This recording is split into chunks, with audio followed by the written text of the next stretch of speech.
What is that beast? It's some kind of slug fella. What, like a Mr. Slug Beast? Yeah, it looks like we're on set for some kind of video. Oh look, I found it on SlugTube. I'm on a planet with a population of 8.1 billion humans, and one lucky person is going to win 1 million slug bucks. Ooh, this is fun. Maybe we can join in.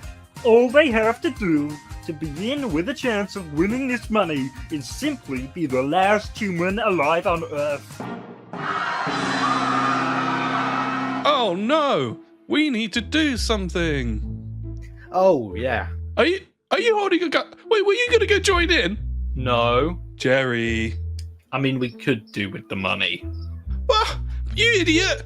It'd be better to wait until most of them wipe each other out first, and then we go in. Ah, true. I guess while we wait, we can talk about the latest episode of Doctor Who again.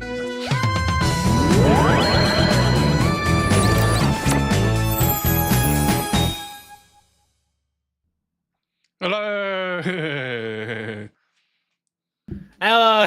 Muted my mic. Yeah, I thought you were miming there. Oh, you're good. How are you?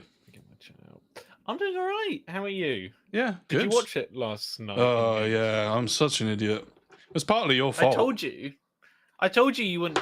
You shouldn't do it because you didn't enjoy it last time. It makes me feel old. I woke up at 11 o'clock this morning. Do you know how annoying that is? And to wake up tired for it as well. It's just wasting all my weekends dedicated to this. Yo, yeah, I'll definitely. Tiny fish. Oh, yo, tiny fish. Yeah, no, I think I'll definitely go to bed next week, and then wake up staying early. up for the birds. No, although that's one I'm really looking forward to. But Really? yeah, but yeah, it's your fault because we play games until like late, and then it's like, well, Doctor Who's on soon, so in half an hour, yeah. so might as well just play till then. Yeah, yeah, yeah, exactly. Yeah. Anyway, Dot and Bubble. I don't really shut up. Dot and Bubble. Yeah. Did you like it? I think you liked it. I'm not sure though. Did you like it?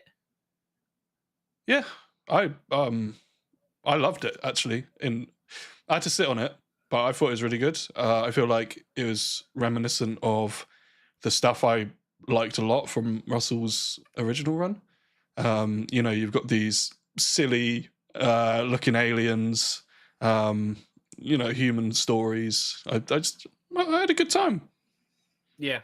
I thought it was the best episode this series. Honestly, wow. Okay, I really loved it. I really loved it. Yeah.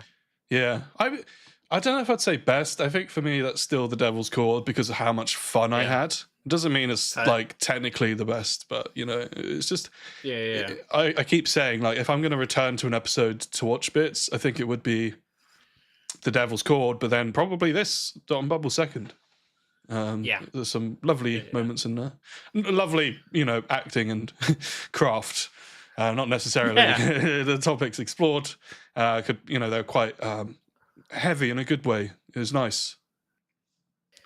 My first note is Dr. P. Yes, I was worried that this being an episode about social media and all the horrible people on it, that Russell T Davies has seen Doctor Who poop and thought, you know what, let's get a little attack in and create a character called Dr. P who's horrible, but I was so wrong. I was so wrong. Yeah, who would have known? He's literally just a doctor for P. Who would have known? Yeah, and he says, doesn't he? He hasn't peed. See, not him. She hasn't peed for 3 days or something. Yeah. I think I noted that down because it was a really weird bit. He says, "Don't waste the day with daily waste." Amazing. That's a bit weird because also we find out that it's the planet for the rich folk. So why aren't they wasting the day? I don't know. I mean, they spend most of the time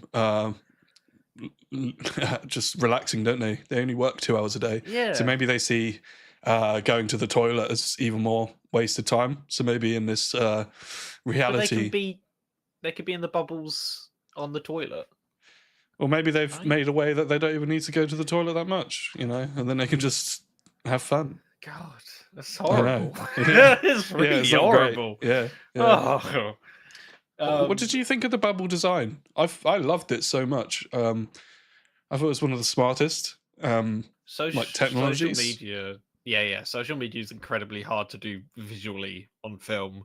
The only way to do it kind of in a good way is kind of how Sherlock does it, with little text popping up, on the screen. Oh, that became such a trope that I hated so much. I really didn't like that. It just got overdone. Yeah, and I think this is a really new, unique, very Doctor Who way of doing it. That's really fun. It looks great. Yeah. I love the little literally being a bubble. It's great. Yeah. Although I'd say it was a tad bit on the nose, but then at the same time, look at the technology we have now and where it's going. It wasn't long ago we had people walking around with Apple Vision Pro headsets on. Although I think that was all fake, to be fair. But no, but it's something that people are trying to normalize. So I think this technology is not too hard to believe, and it's a good metaphor for what Russell's trying to achieve. Absolutely. Yeah. One thing I noticed, she talks about her fashion, the clothes she's wearing today, and she says 5-5, which okay. in End of the World. Yes. They go to 5-Apple or something. /Apple/26. Okay. I don't know how much of a connection that is there, but it might just be he likes the phrase 5/5. Yeah. So he's reused it without realizing. But that's interesting, I thought. Yeah. It's I found that you're saying about the fashion. The world was really nice that they created. The color palette. The building designs as well, very unique and feel very futuristic. Yeah, although I thought it was funny that I noted we got like 3 or 4 locations overall. We get outside her house, her work, and then the bit at the end. So but for the lack of locations, it did feel like quite a well crafted world, Yeah, you couldn't really go that far with it though, because it needed to feel like it needed to feel isolated, Yes, otherwise it wouldn't really work. No, the clothes. I thought, because there's the whole question of why the slugs are only eating some people and not others. I assumed that it was to do with the clothes she was wearing that day, because it made such a point about what she's wearing and the fabric it's made from and where it comes from, that I thought, it's going to be like, oh, well, I'm wearing this. Oh, I'm wearing that too. And we haven't been eaten yet. How weird. Yeah. Well, I guess Russell was trying to throw out these ideas of what it could potentially be, just to, make that last bit of a curveball hit harder. Yeah, exactly. I love that. I really loved that. It's just like, no, forget all of that. It's just alphabetical order. Yeah. Brilliant. Love that. Yeah, I liked it. No faults with that. So we get to the latest earworm in this series of Doctor Who, the itsy bitsy teeny weeny yellow polka dot bikini, which has been stuck in my head since they promoted this episode. It's a good song. It is actually It's very catchy. I looked it up. It's quite an important song in terms of fashion culture as well. It made quite a big difference. Oh, okay. I didn't realise. Yeah, no, it's been stuck in my head. I've rewatched that part quite a lot since they've had it on YouTube. I just find the whole thing fascinating that all these people are constantly creating content, I guess, aren't they? They're constantly moving or singing or dancing. Yeah. And the way the technology works, where they have the plain background behind them. I guess the dot removes the background.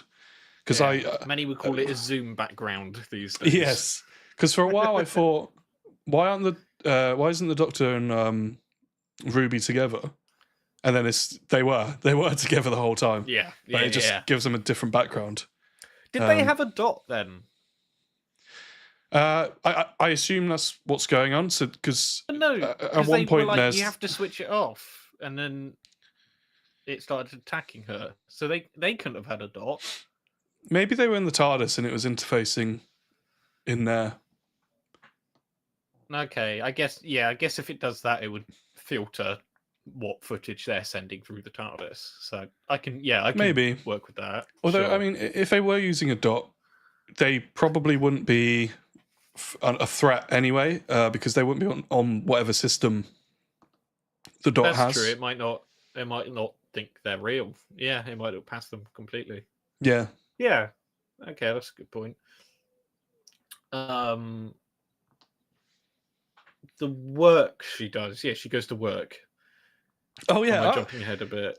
No. So she's dancing. She's having a good time. There's a worm behind her. That's such a good. That's one of the few. I've always been a fan of a title sequence being the first thing of Doctor Who, like it did in the classics. I've not really been too much of a fan of the pre-titles, but that was a great one. I really liked that. Yeah. See, this is where me and you differ, because I love pre-titles. Yeah.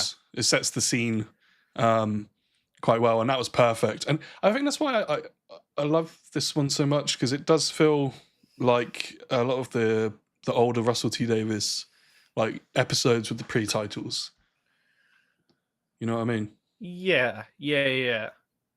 I mean, I said this before with Boom. I just feel like a lot of the time the pre-titles aren't needed. I mean, it's just a hook. It's essentially a little teaser trailer for the story that you're about to see to keep people watching. But I just feel like a lot of the time it's not needed for the story, and you could just start with the title sequence and then the Doctor opening the door and seeing it through his eyes. But there's been some great ones. I think it should just. I don't think it should be the default to have it. I think it should just be 50-50 depending on what's best for the story. Yeah, that's fair enough. Yeah. That's fair enough. I think that's as far as I would go. I wouldn't necessarily want to remove it, because there's been some great ones I've really enjoyed. Yeah, well, like Dot and Bubble, really good one. Yeah, really fantastic. Yeah, and you said so she goes to work, and I was confused what said work is, because she just seemingly has her hands on this device. While she's future keyboard. Yeah, and she's still able to participate in the bubble experience, so it can't be that difficult. It seemed like it was. She said it was about delivering, and it was some like sci-fi word. The fact that it's the word deliver and not send implies to me it's something physical. So maybe, I don't know, maybe they're doing something like controlling claws that put stuff on a ship to send off to the home world. Okay. Just something like that, because they all had the same job, which is interesting. So it seemed like it was some kind of mining planet. They were gaining some sort of resources that had to be from that planet, and because it wasn't really a job that took any input whatsoever, they could just put the rich kids on, and it'll be a bit of a paradise planet where they have to do well, that was the point, really, wasn't it? It wasn't the job could be anything. The fact that the main fact point is that it's 2 hours long, and she still complains about it. It's I guess that's a little jab at these rich kids that don't have to work and are sort of bankrolled by their parents. Or maybe a bit of work from home culture as well, maybe. Oh yeah, maybe. She is fantastic. I mean, she wasn't. Look, the character wasn't a nice person, clearly. No, yeah. However, I was sold on her like instantly. I'm just like, okay, yeah, no, she's she's a great main character. I really, really loved it. And it was only I did you? I mean, there were leaks, obviously. Did you expect it to have? I know I'm jumping ahead a little bit, but it relates. Did you expect it to have as much of a bleak ending as it ended up having? As much as no, I don't think it would. It hurt the ending. Like, it was painful to see. Shooty's raw performance was just phenomenal. I think it was the point when she first entered the underground section. It was when I clearly remember she was going down this ladder, and I think that's when I first was like, there's not going to be a happy ending to this. I can only see this ending in a sad way. But I didn't expect her to be the catalyst for it, essentially. I don't know why I thought that in hindsight, but I just thought this has to be quite a sad ending, because I can't see it ending any other way. Yeah, I mean, I saw the leak, and I understood what they're going to do, and they try and make you care for this character a bit, and then they keep dropping in bits and pieces that make you be like, oh, what's going on here? And then they put the final nail in the coffin. She's a horrendous person.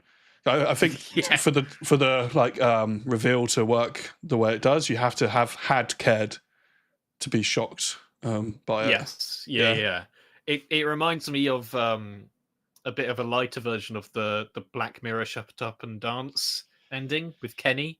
Yes, yeah. It reminded me of that. Yeah, exactly. Yeah, yeah. Which is that was a lot more subtle, though. Yes, although it said out loud quite a few times just before that moment.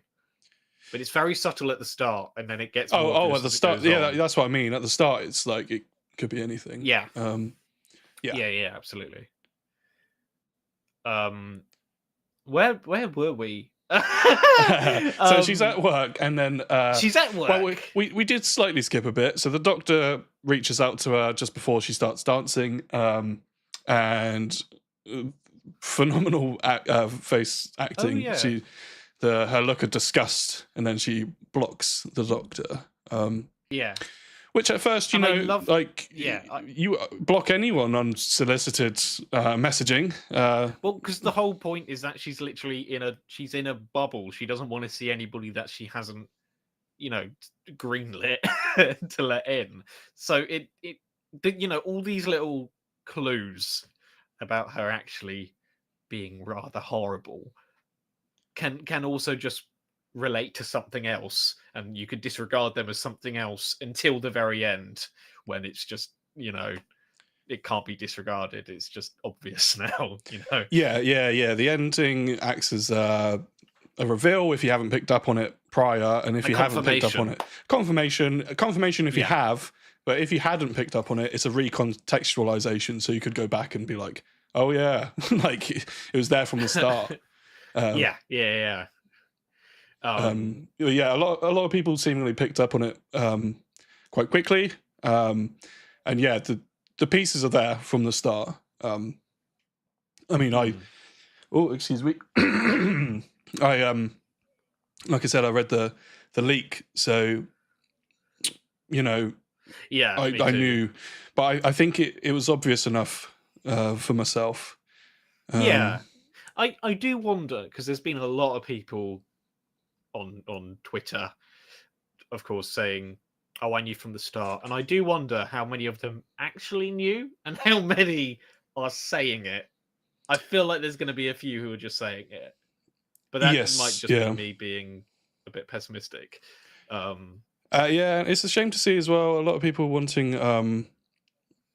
Hi, Celestial. Oh, hello, Celestial Twig. Yeah, I missed the allegory to after. Yeah, so a friend of mine was confused and asked me, so the whole planet hated Time Lords, says Frizz Frizzle. Okay. Oh. So this is the thing, yeah. So the pieces are there if for you to put together.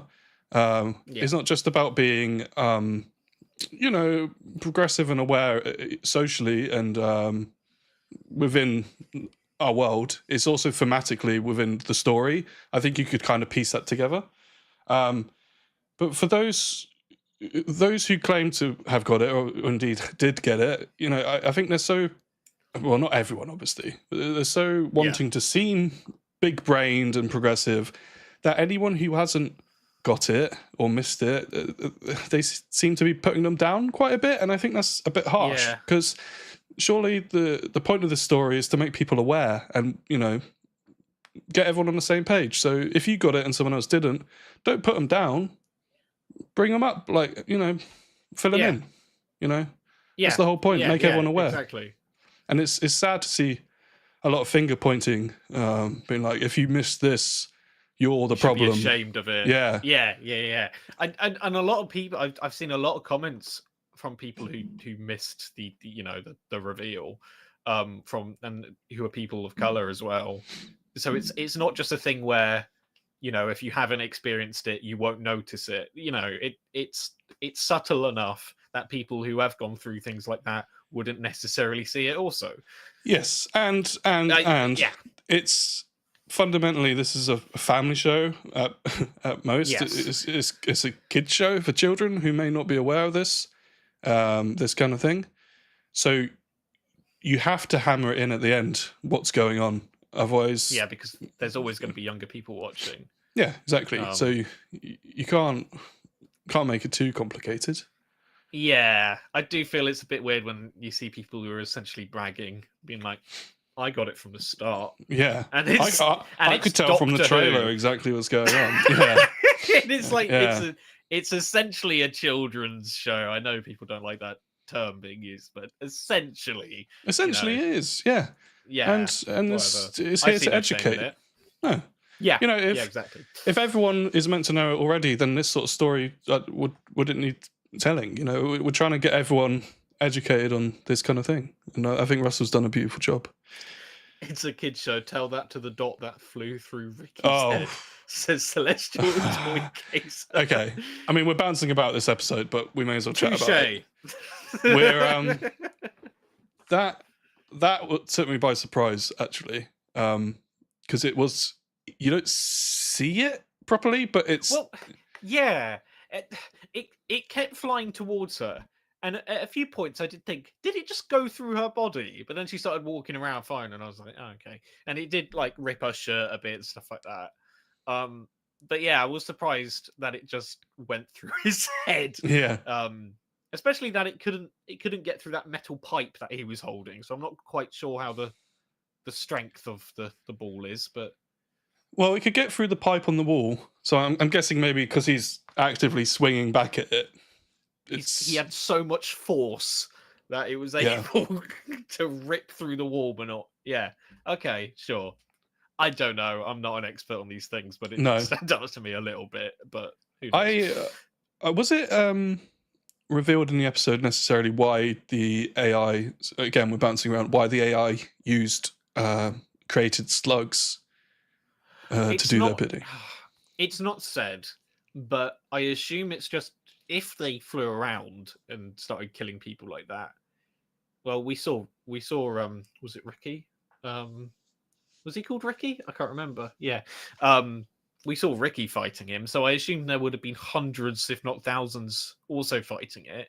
But if it just kept them, you know, in the bubble, walking into these things, then I understand guess it's just the argument. Subtle approach. I understand that they're trying to do it slowly because they won't notice, and the sat nav style directions are directing them into the slugs. However, the speed of which them dots operated. And the way everyone's always in the bubble, could they not just do it all at the same time, all the dots at the same time? Because they're positioned like just in front of the head here, at the same time, everywhere in fine time, just finish the job. I think maybe what's going on maybe they had a plan afterwards. Maybe they planned to like go into the slug's brain and then they become the slug. Oh, maybe. I like that idea. Or the doctor says how the AI has been spending so much time with them, it's learned to hate them. So what if it hates them so much that that's too quicker, switching the lights off too fast, so it's make them suffer. Specifically wanted a gruesome death.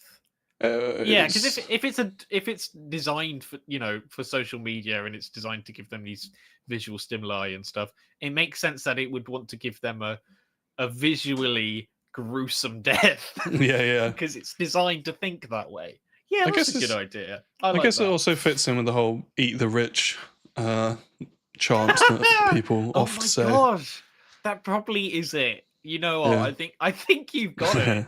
I never clocked that. Yeah, no, that's absolutely it, isn't it? I mean, narratively, it had to be a hideous-looking monster to do the whole subversion thing. Yeah, so, I mean, it wouldn't be a story if they all just got off straight away, But it's just picking up the logic a bit. That would be even more brutal.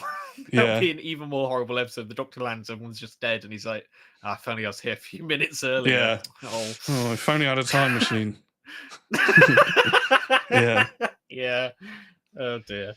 Yeah, Celestial Toygazer says the Doctor has a line, something like the Doc's learned to hate you. Yeah, I think that's it, isn't it? It hates them so much that they don't deserve a swift mercy. Offing. Hay says, I enjoy that this episode in Space Babies had the theme of technology created gooey bad guy. Yeah. Yeah, that's true. Maybe they just argue really like gastropods. The machine that built the Boogeyman is the same machine that could have built the slugs. Could be the same tech. Yeah, who knows? Who knows? So, where are we in this episode anyway? The Doctor's called her at work. No, Ruby's called her at work, of course. And she's like, get look to your left, and she's like, no. Yeah.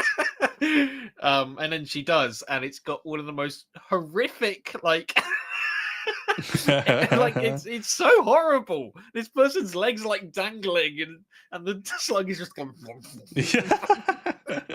Yeah. It's really gruesome for Doctor Who.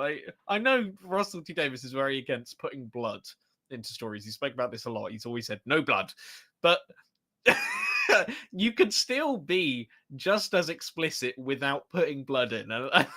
That was pretty explicit. That was horrible. I love it. Yeah, I like that scene. It'll give me nightmares. I like how she's so in her bubble, Lindy, that she doesn't even know that the people she works with aren't there, which I find so funny.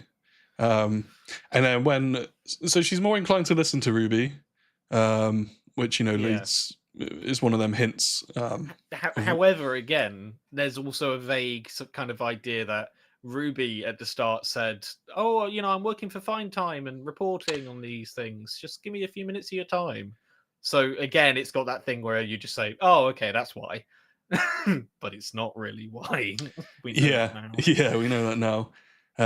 Celestial Toygazer says it's interesting how someone pointed out how Ruby is able to convince Lindsay to talk while she just blocked the Doctor instantly, reinforcing the subtext. Yeah, absolutely. There's it is interesting, because the approaches, like you pointed out, are different from the Doctor and Ruby. So but it's very interesting. Very interesting. Actually, I want to talk about her friends a little bit, specifically Gothic Paul. Oh yeah, which is the funniest name because they all just call him Gothic Paul. Yeah, there's no nickname, no shortened version. I don't know if these are usernames, and that's obviously not his real name. We find out later. Maybe they would just call him Goth or something like that. But it's specifically always Gothic Paul. Well, I like it because he's the one who's the most different from them, but it's only a slight amount because he's got something going on with the hair, and he's gets them the nickname as well. Well, that gets them the nickname. Maybe, but you could also argue not using his real name is a bit rebellious and a bit goth in this world. Okay. Well, yeah. I think everyone's so the same in this world, and she's scared to be different. That Gothic Paul having his hair slightly different from everyone else alienates him. Yeah. Makes them a goth. But yeah, the friends were funny. The one with the instrument. Oh yeah, there was the twins who talked at the same time with each other, which is a bit of a cliche, but I'll let it slide, Russell. I know you're watching. Also, Gothic Paul is another good trans rep. He's played by a trans actor, I believe. Really? Oh, awesome. Wow, yeah, had no idea. I meant to look up the cast, but we haven't had time. No, we only had time busy. to finish my notes. Oh, that's really good. Hey says the agony of being Gothic and pastel hellscape. Yeah. I mean, while we're talking about Gothic Paul, there's his amazing death sequence, which made me laugh so hard, where he's sitting and he's like, "Oh, you're being so silly," and then the slug just slowly like pans in really badly. Yeah, I laughed at that. It's not the first. Well, it's not the only time it happens. It happens again. Yeah, the exact same way. Yeah, but they're able to sneak up on them like that because they're so in their bubble, and I just think that's so funny. They must be like the slowest creatures we've had, but it works because of the world they're on, which is funny. Yeah. Yeah, you couldn't see them like taking on the Daleks, really, could you? No, maybe the Weeping Angels. Oh no, they'd touch them. I don't know. What doesn't move? Do they have eyes? Do the slugs have eyes? They did have eyes in the original concept art. I remember seeing that, but I don't know if they kept them. Yeah. They might not even need that. If they're controlled by AI, they might just be remotely controlled. Well, no, yeah. Well, actually, no. What went in the lift? So, what are you trying to say? I'm trying to say, like, yeah, it's probably AI, because otherwise, it's not like the slug is going to know about the lift, is it? No, that's true. They probably operate on the same sat nav system. Yeah, exactly. Well, it was implied they didn't really have to move because the sat nav would take the people to the creatures. So yeah, a lot of lions. Really interesting that the last regular biological aliens we've seen were in the Star Beast. Every enemy since then was man-made in some way or in some god. Yeah, I guess that's true. Yeah, that's a good point. Be like how the first series of Russell T Davies 1 was all Earth-based. Yeah, no, very much. Speaking of sat-nav, she then stands up and then realizes she doesn't know how to walk without it, which is so brilliant. Oh, I laughed. I was wondering if people would complain about that and go, "Oh, that's ridiculous." But I'm glad to see that nobody has really mentioned it, which I'm happy about. Yeah, because I think it's a great bit. I'm the same as you. I thought people would complain because, I mean, for a second I did think, okay, so no one walks around on their own ever. Yeah. But I think it just further cements that everyone's been raised in this bubble so much that they can't even operate on their own. The more I thought about it, the more it just made sense that, they've never really, even on the ship there, they've just been sitting and then chatting in their bubble, and they've not really looked at the city at all and everything. Like they've, since they were a child. Yeah. I think that's great. I think that's a really good idea. Frizzle says, is Gothic Paul related to Posh Graham? Spot first initials as well. Could be. Oh my gosh. We've had a lot of funny names, haven't we, in this run? Yeah. Yeah. Celestial Toy Gazer says, it goes a bit Wall-E. Yeah. Yeah, it's given a bit Wall-E. Yeah. Didn't I say that, like, a couple of days ago? I was like, actually, this is just the story of Wall-E. Yeah. I feel like I did. Well, it is tech dependency, isn't it? Yeah. Frizzle says, Lindy forgot how to walk, but then could immediately run downstairs. I'd put that to just, she was not confident to do it on her own. And then Ricky came and showed her the way. Because she can walk.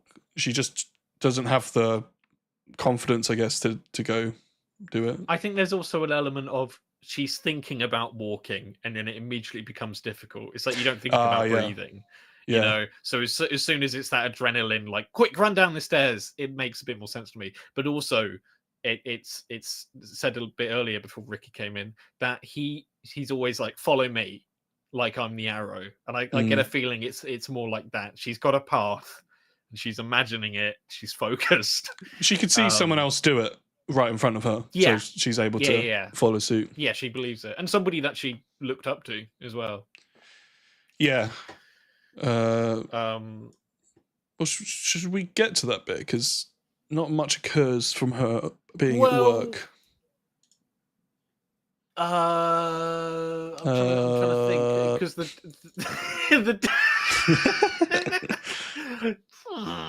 the Doctor and Ruby talk to her.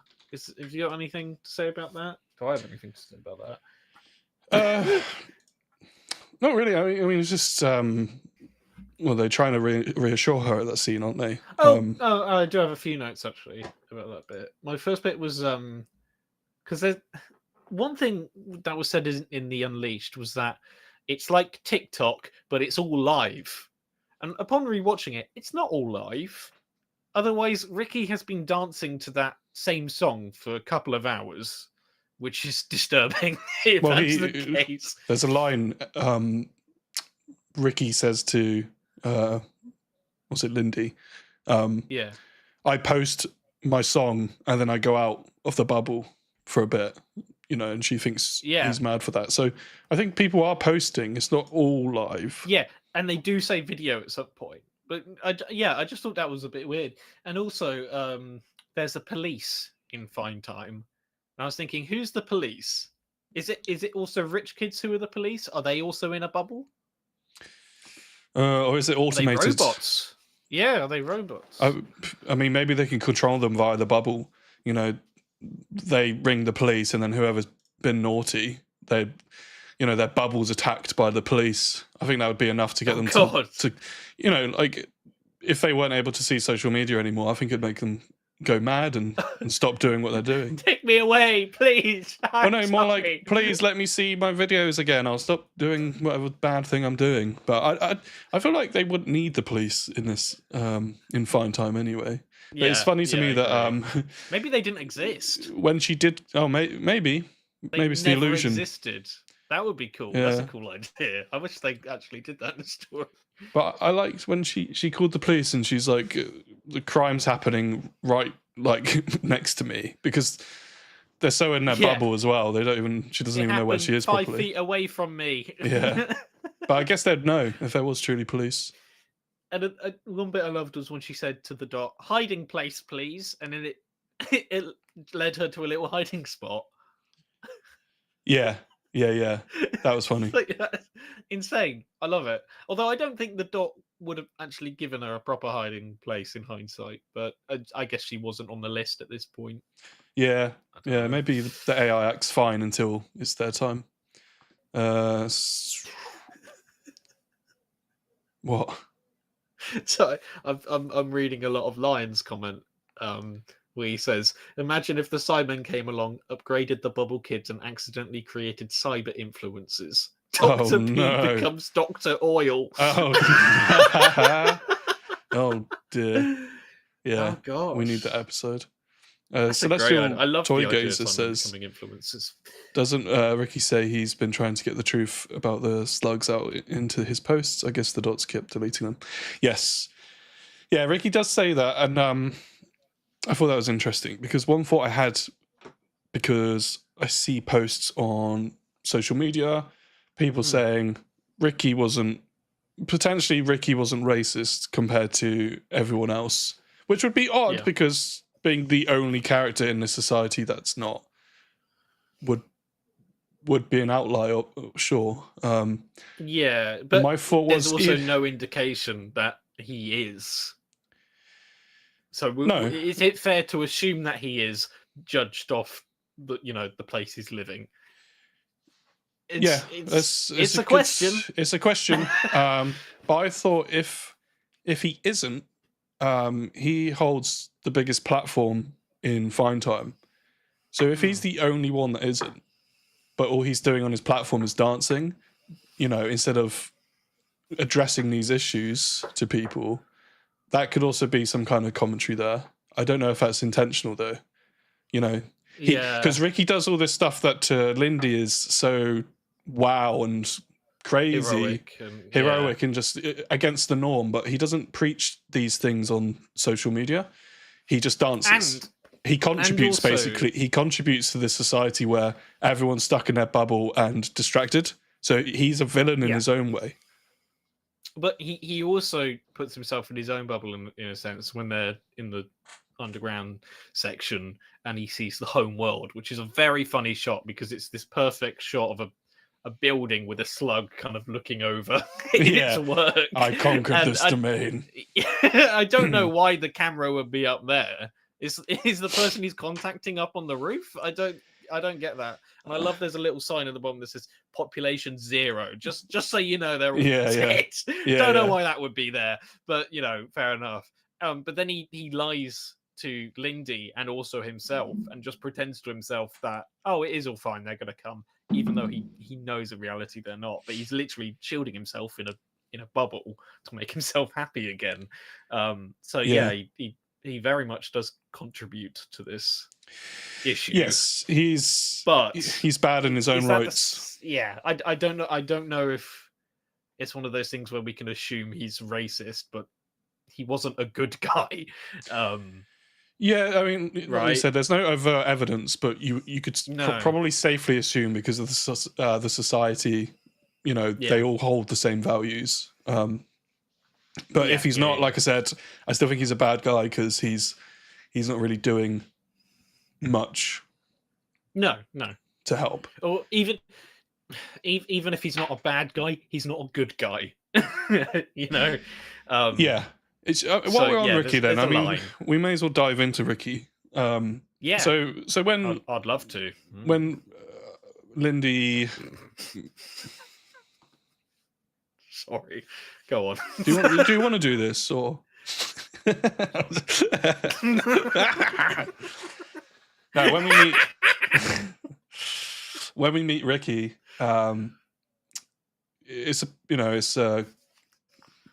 it parallels. Is it parallels? No, that's not the right word. It's like the opposite of when Lindy meets the Doctor.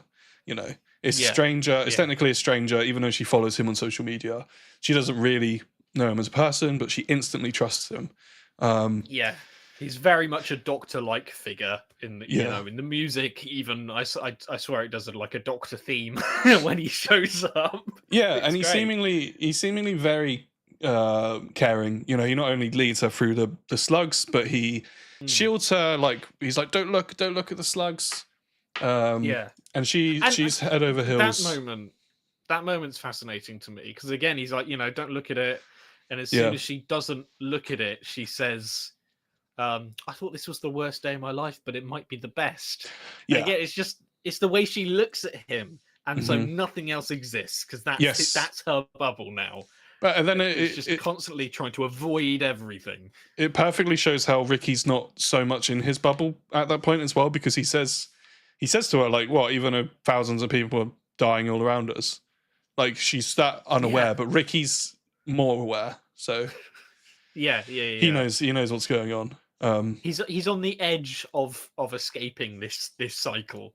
Yeah, he doesn't make it. He's an interesting character because he's fascinated about history and stuff as well, and learning about the old ways, which is funny because it's not like he's afraid to admit it because he just met her and he's like, I read. But then why isn't he doing that on his platform? That's my point. I guess it doesn't get views. I guess he's just attention hungry, so he does little dances. Yeah, just feeding the system. That's the problem. But then that's the problem with today's world. Yeah, but then it's weird when the Doctor and Ruby meet Ricky because they both fancy him, and. At this point as well, Ricky's quite enjoying the flirting from the Doctor, which made me think, oh, maybe they're not all like Lindy, but I don't know. Like, there's no evidence either way. Yeah. We lose him so quickly after that moment. It's hard to know. Well, yeah. So in that scene, actually, the doctor's like, I'm just going to send you a code. It's only like 100 numbers. And you got 3 seconds for each number. I'm like, I wouldn't be able to do that. Oh my God. It sends it straight to the door panel anyway, but he just has to type it in manually. It'd be like 55 and you're just 55. Like, why? I don't know. It's just a reason why they're stuck in that room. The worst passcode of all time, because it literally tells you it in front of you. Yeah. And, you know, it might have been designed by Henry Van Staten. Who knows? Oh, maybe, yeah. He's bad at passcodes. We know that much. Yeah. But, yeah, and then in that scene, Lindy betrays him, and it's horrible. It's great. It's such a good scene. I mean, well, first of all, I feel like the scene where he keeps smacking it into pipes, he doesn't ever hit the wall or anything. He perfectly gets it into the pipes every time, which is amazing. And then it hits the chain above him, and I swear it's the same sound effects they use for the Auton guns. I don't know. I'm gonna have to check. Oh, okay. I thought that I chain looked pretty heavy, and it hits him in the head, and he's not too bad. He's a tough boy, thick skin. Yeah. Lindy knows all about Ricky. She's essentially Clive, says Fizzrizzle. Yeah, there you go. Yeah. Clive Mark II, and she's racist. That's good. Yeah. Probably not the intended message, says Hev, but Ricky got killed by his peer by being dead named. Yeah, that's an interesting point, especially when there's apparently a few trans actors within the episode. Oh, yeah. It's a good point. Celestial Toygazer says, if only Lindy had a wok, then that would have been history. If this was a Series 13 episode, that would have been the scene. That literally would have been it, with him like hitting it back and forth. Come on, Doc! It.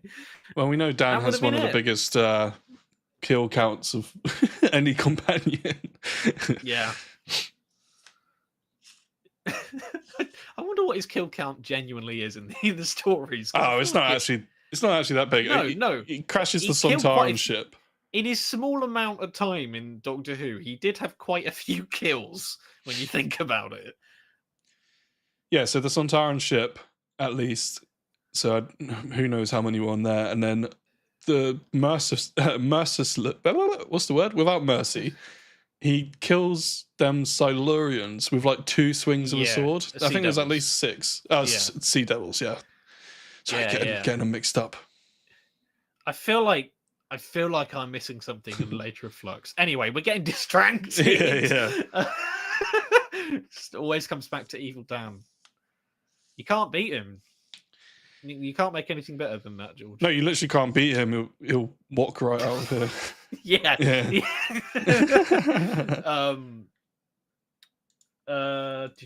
One bit we skipped over, the hug. When she's like, "Oh, that's my first hug." Oh yeah. And he's like, "Oh, sorry, I shouldn't have done that." And she's like, "No, it was me. I liked it." It's so clearly a bit of them like sleeping together or something like that. I like that. It's fun. Yeah, and that holding hands as well. Yeah. Oh, and when the Doctor and Ruby first find out about Ricky being with her, Ruby describes him as Ricky the singer. I thought he doesn't sing. I think it's implied that he made the song Itsy Bitsy Teeny Weeny. No, because it's from the 1950s. I know, but I think that's the implication, because he says he drops his songs on the app and then goes outside. Say dance? He drops the dance. I'd have to look back. It could be dance. Maybe I'm misremembering. Does anyone know? Yeah, does anyone in chat help chat? Is Ricky a singer, or did Ruby get it wrong? My point was, I was wondering if there was in the original script or something. Maybe there was an original song that was cut. That was meant to be from him, but they just did it with an old song instead. Oh, maybe. The amount of cut content we've had, well, seemingly cut content we've had, wouldn't surprise me. That's another point. This episode, the timing was a lot better for it. I didn't feel like anything was rushed or anything went a bit too slow. It felt the perfect little bite size Doctor Who. Yeah, no, I agree. Yeah. So there's this thing that people do sometimes called covering a song. Yes, fair point. Yeah. Thanks, Hev. Although, Ricky to be fair, was meant to sing "I've Got a Dog" actual song. Frizzle. Yeah. Ricky wasn't singing until Maestro. Yeah. Oh my gosh. It's all connected. Susie says Susie. Not Susie. Who's Susie? What's her name? Lindy. This is the girl. This is the Harbinger. Sorry. Kid again. No, Susie is in the episode.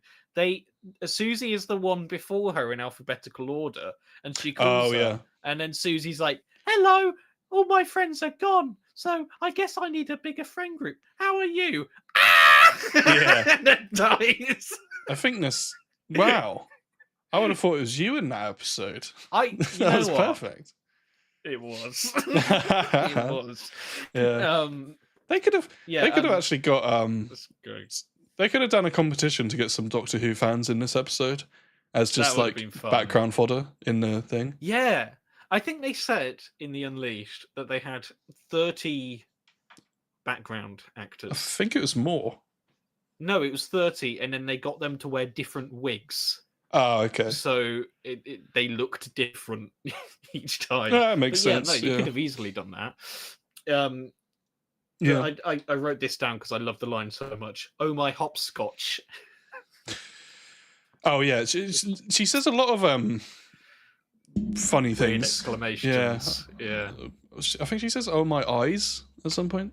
I think something like that. It really reminds me of I might be paraphrasing here. The Clara, or was it Clara or Clara's mum going, "Oh my stars." Yeah. I say it gives. I say silly little things instead of swearing. You know this from when we play Call of Duty and I get angry. I don't. Yeah, but to be fair, there's kind of an irony to it. Yeah. Where she was doing it completely normally, and I don't know. I unironically say fiddlesticks when I.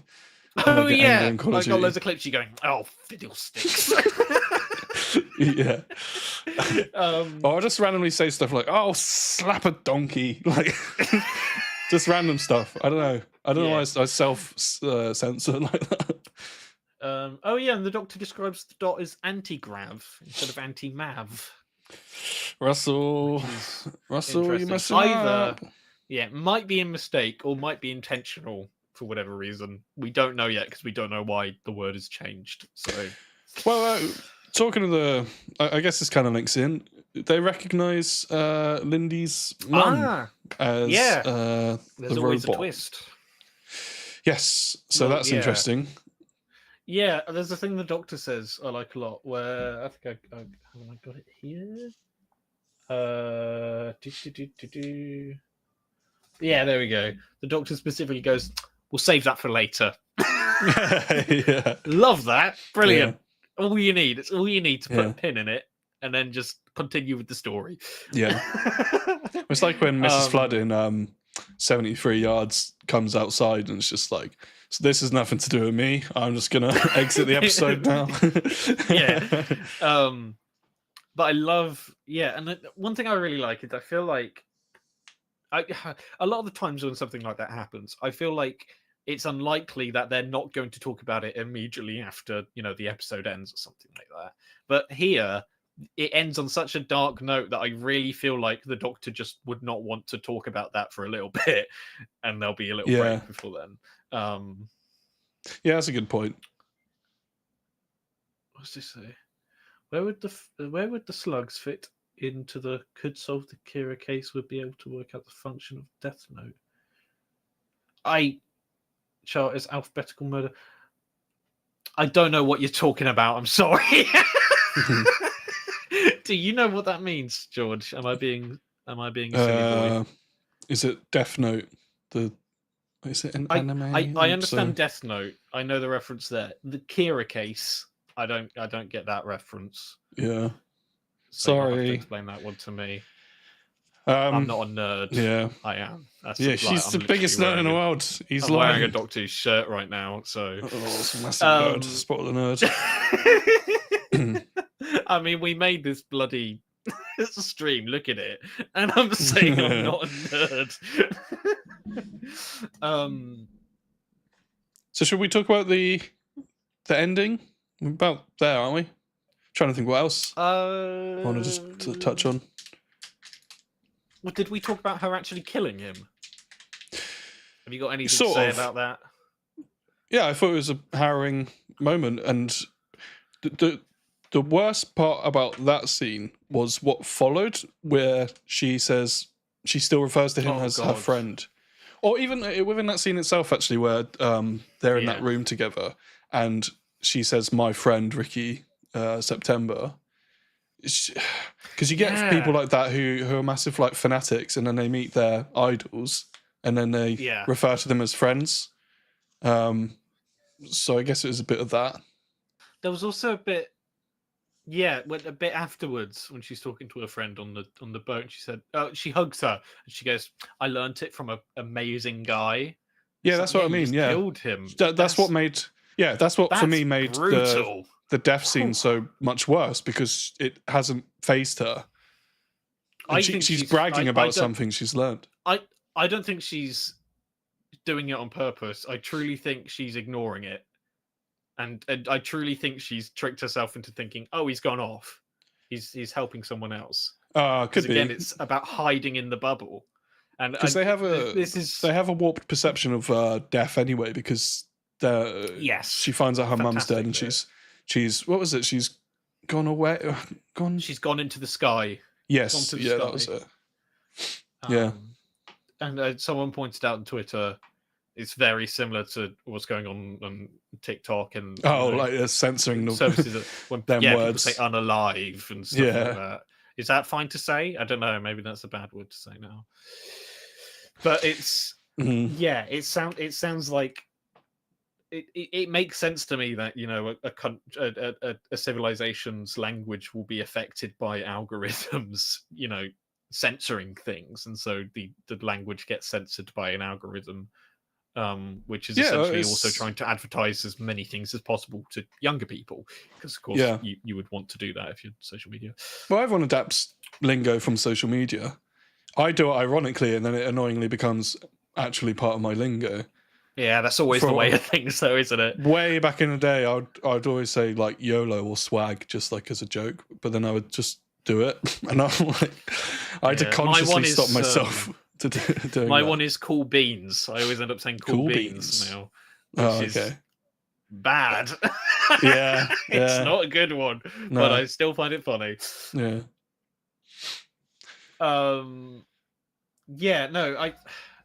No, this kind of relates to. I guess we can get into the ending now. I feel like a lot of people have taken the ending slightly differently to me in terms of how they think Lindy took it. At the end, I thought it was a very sort of prominent point. Everyone's in the boat smiling and talking to each other, and Lindy sort of smiles at her friend, and then she looks at the doctor, and she can't smile. And she's looking at him right in the eye, and the doctor's crying at her, and she doesn't smile or anything like that. And I truly think she knows she's wrong, and she knows, in a sense, that they're going to their death, but she's decided to stay in the bubble in the same way that at the start, when she was at work, she saw the slug and she immediately switches on the bubble again, and then just starts looking at social media because she's ignoring it, even if it'll mean her death. I don't think she was taunting the doctor in any way, and I've seen a lot of people saying that, but I don't know. How do you feel about that? Ooh, that's an interesting point you made, and while you're saying it, I was thinking maybe it could be a comment on the social pressures of people within your bubble as well. So now that she's with people who are who have been in her bubble, it's like she's back in her bubble, but in a physical sense, and she doesn't want to be seen to align with these values that might not be of everyone else's. So that's why she has to put up this facade. I mean, ultimately, she's racist. I'm not saying she's pretending to be. Yes, yeah.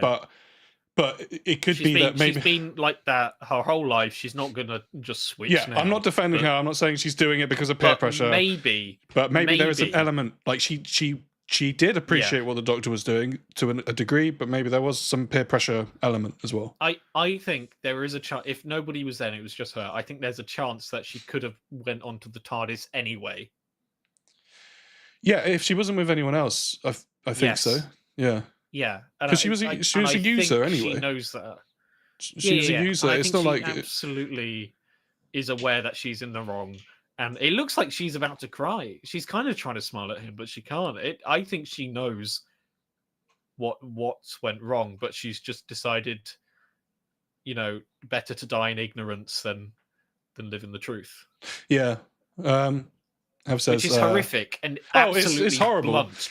I think it's more horrific redeemable than just her. Yeah, but in a way, I think it's more horrific her being aware than her not being aware. If she's not aware, you can kind of think, well, she's an idiot, forget her. But the fact that she's smart enough to know, but ignores it anyway, is so sad because it's so close to saving a life. Maybe it's brutal, depressing. It's bleak. Bleak's the word. There you go. That's the word. I think there is an element of that there because she's shown to want to impress her friends. So well, the whole time everyone's always trying to impress their friends in this episode. Yeah. It starts with her completely talking about her outfit and going, "I look so good." She's trying to make them jealous. Yeah, she's trying to look good for her friends. Yeah.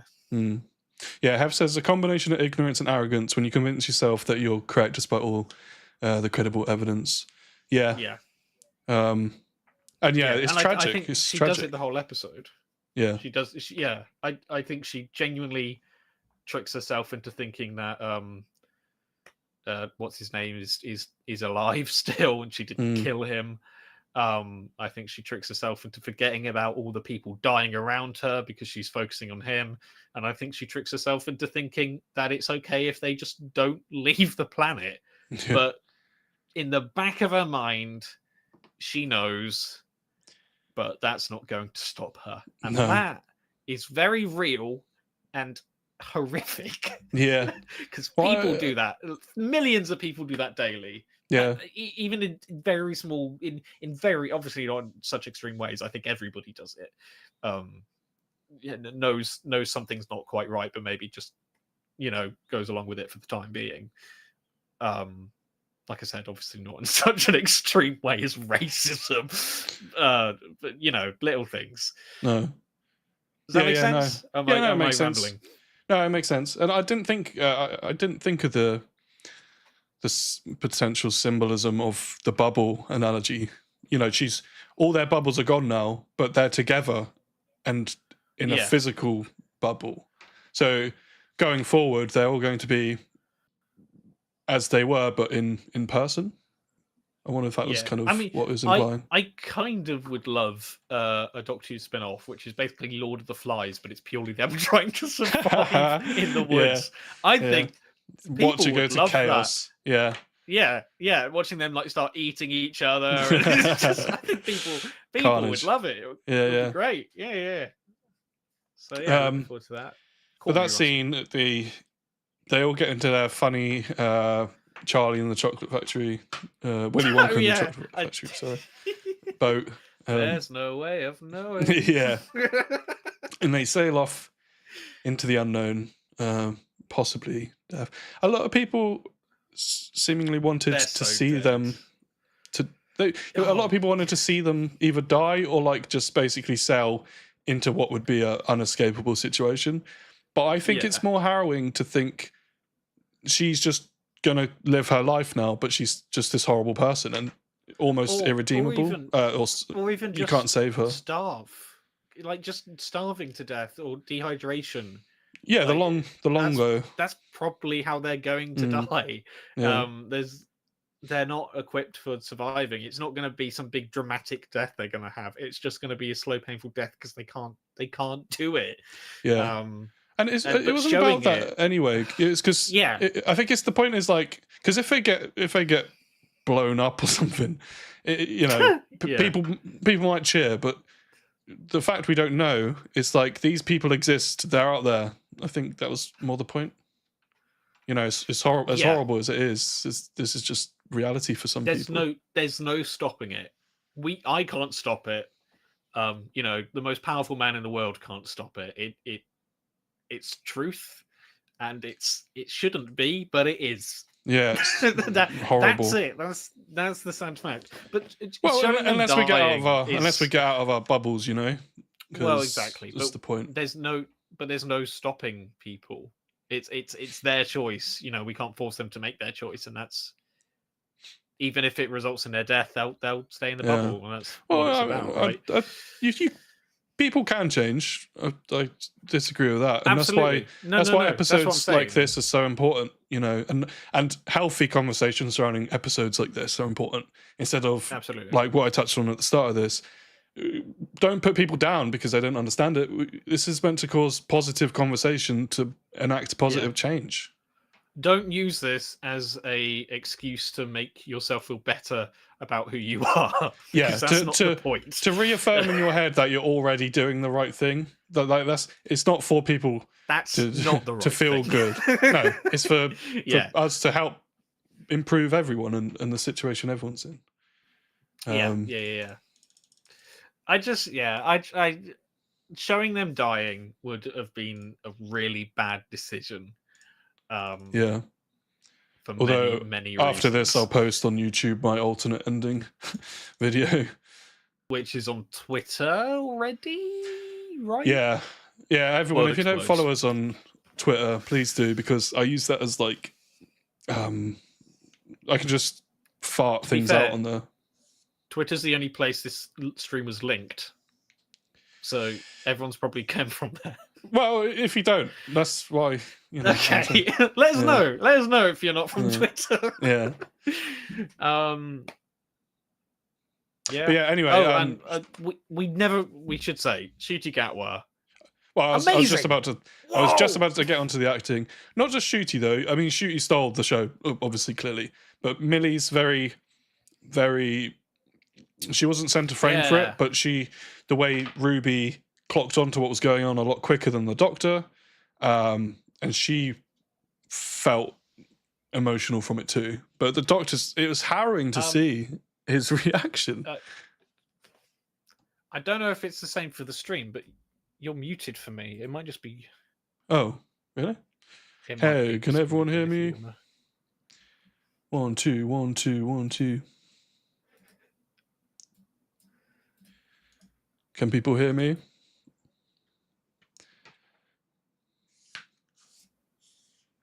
You're very good at derailing the stream, Jerry. Hang on. I've got the stream up. I don't know how delayed it is there. Okay. It's fine on the stream. It's just me for some reason. Oh, okay. Well, I'll just fill. Well, I don't know what you're saying now. So okay. I'll try and fix it, and I'll just fill in gaps. Have you left and joined back on Discord? Hang on, everyone.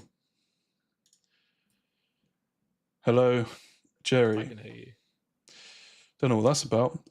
Their performances were amazing. Awkward. But I saw. Is it true that it's stream OBS, George? Yeah.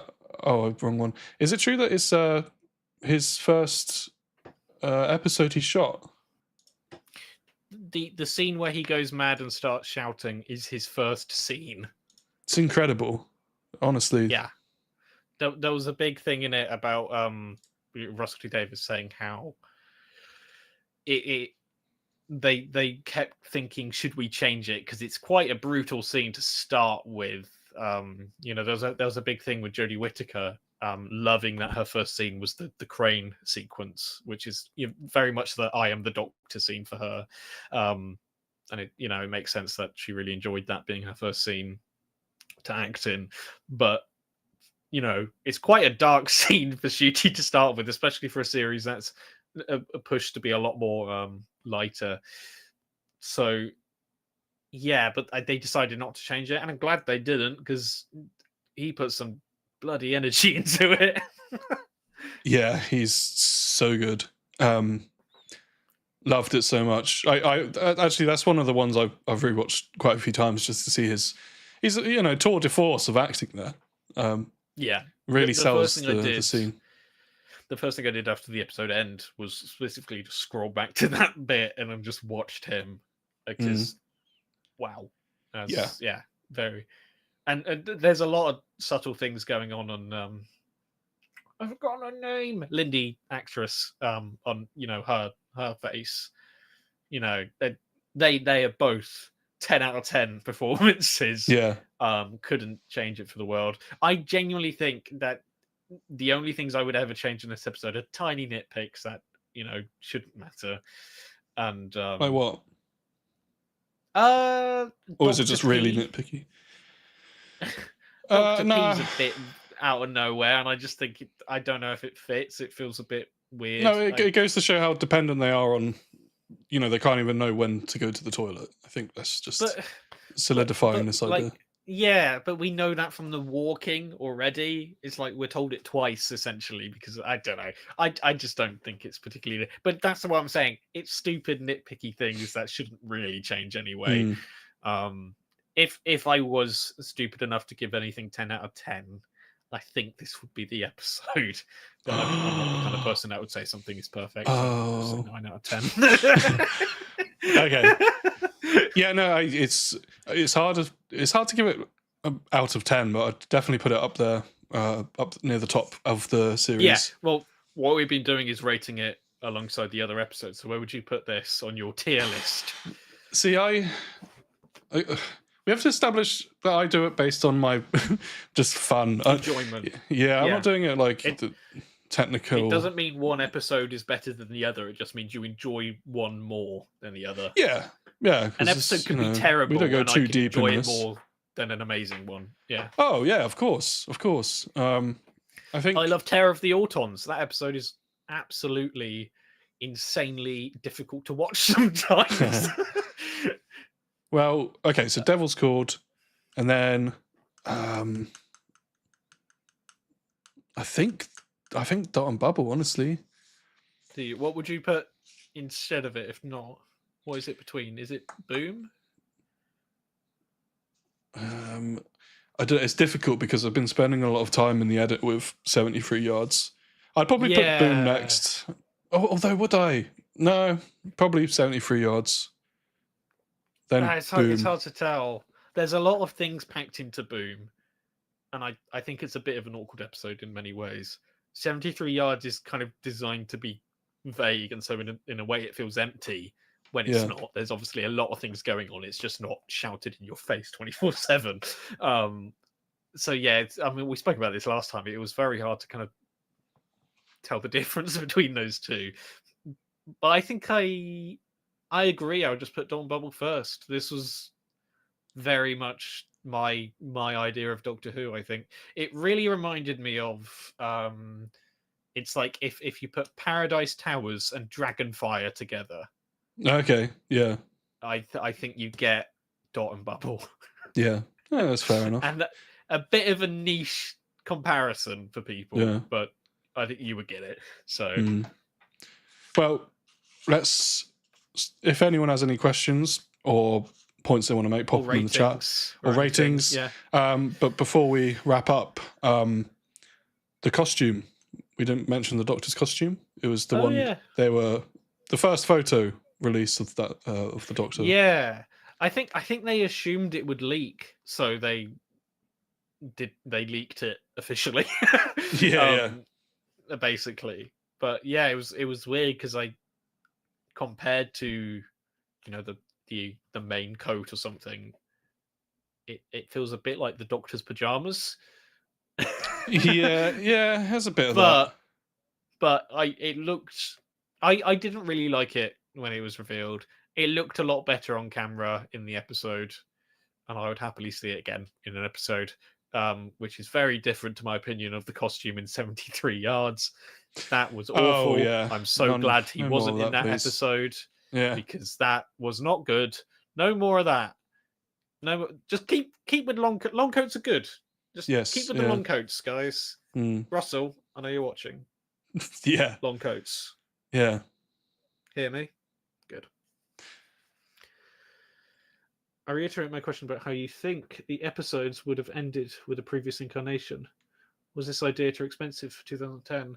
Yeah, as says Frizz Frizzle. Yeah, Russell T Davies said it was way too expensive at the time, but technologies and special effects are a lot cheaper for comparable. So, but as for the story, in its conception, I can imagine a point where this was just a social media commentary, and that's that. The ideas obviously had racism aspect. Well, yeah, it's had over 10 years to evolve. So I think this is obviously maybe Russell came up with the bubble idea first. Yeah, it's also very TikTok, and I can't imagine it being that similar to TikTok back then. If it was, then I think Russell T Davies has missed out on a lot of money developing that app way before, which is a shame for him. Quite frankly. Yeah, I mean, if there was anything like that, it would just be like a classism thing, or even like speciesist, being like, "Oh, you're not human." I mean, it all ultimately depends on whether this was conceptually always a story about race or social media. It's just not as strong, though, is it? To make it a bit look quirky, like, "Oh, I'm racist against an alien," it's not.